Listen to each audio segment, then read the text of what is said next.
আল্লাহ তাআলা আমাদের যে দেহটা বানিয়েছেন, জন্ম থেকে 25 বছর পর্যন্ত গ্রোথ, বলক, এই সময়ে কি পড়ে বোঝা যায় না।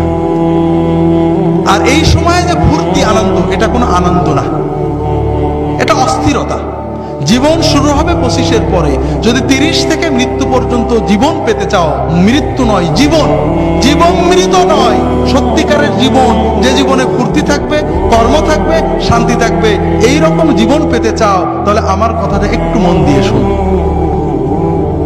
আল্লাহ তাআলা যে নিয়মে বানিয়েছেন, প্রকৃতির সাথে যুদ্ধ করে আমরা জিততে পারবো না, আল্লাহর প্রকৃতিকে মেনে নিতে হবে।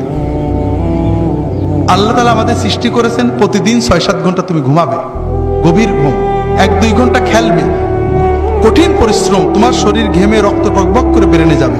ফুটবল, হাডুডু, ব্যাডমিন্টন, ভলিবল, দৌড়, সাঁতার, এগুলো খেলতে হবে। এরপরে 1-2 ঘন্টা আল্লাহর ইবাদত করতে হবে, আল্লাহর সালাত, সিয়াম, জিকির, যতটুকু পারা যায়।